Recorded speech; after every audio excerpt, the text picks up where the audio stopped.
We, the people of the United States, in order to form a more perfect union, establish justice, ensure domestic tranquility, provide for the common defense, promote the general welfare, and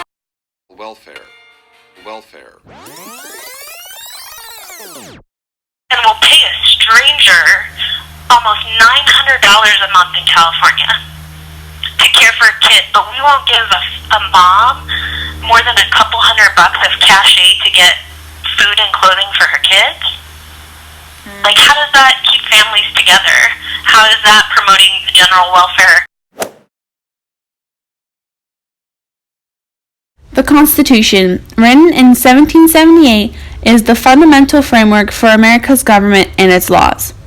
And arguably the most important document in U.S. history, we take you to the preamble. The preamble explains the reasons why the framers of the Constitution made our government a republic. By doing this, the founding fathers replaced the Articles of Confederation. When looking into the background of the preamble, we found only one case where the Supreme Court has addressed a claim based on the preamble. In Jacobson v. Massachusetts, the case states, "The United States does not derive any of its substantive powers from the preamble of the Constitution. It cannot exert any power to secure the declared objects of the Constitution unless, apart from the preamble, such power can be found in, or can properly be implied from, some express delegation in the instrument." So where it is said that no government power comes from the preamble, the case also stated, "While the spirit of the Constitution is to be respected not less than its letter, the spirit is to be collected chiefly from its words." The Supreme Court themselves said it.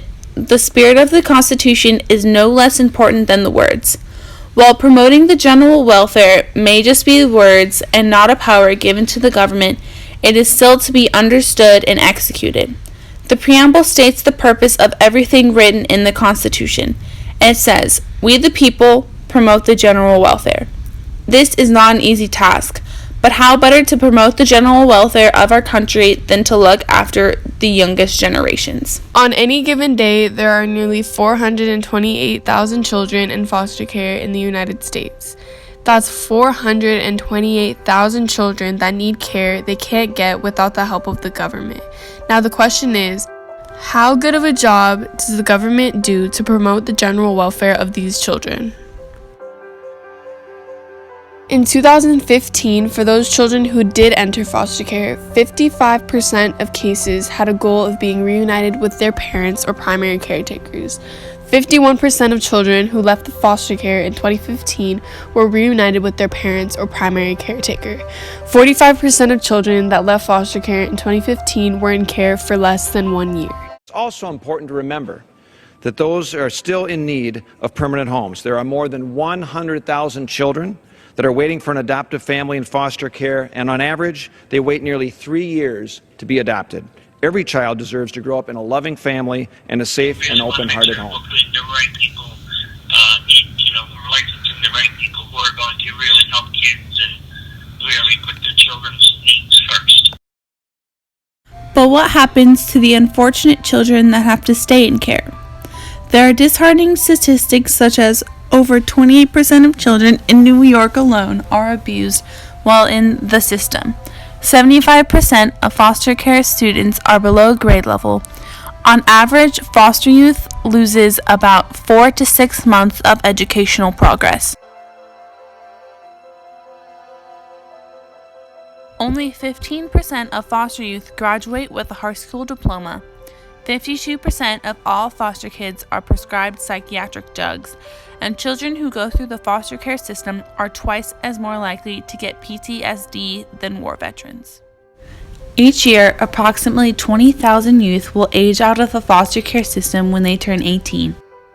When these children age out, they are left without family or skills to make it on their own.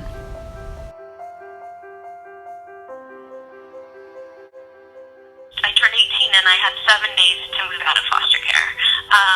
And they gave me some bus tokens, and they also gave me a list of homeless shelters and boarding cares.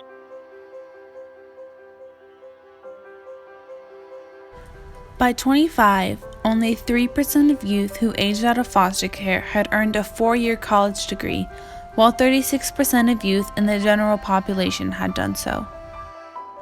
And those that don't go to college? 50% of girls in foster care are pregnant by 19. 50% of foster kids are incarcerated in 2 years after they age out of the system. 74% of people in prisons are former foster youth, and 80% of those on death row went through the foster care system. By the end of this video, 3 children will have entered the foster care system. That's 3 children that now depend on the government. If we the people want to be true Americans that follow the example of the Constitution and promote the general welfare, we need to help the children in the foster care system. Through the preamble, together, we can help promote the general welfare.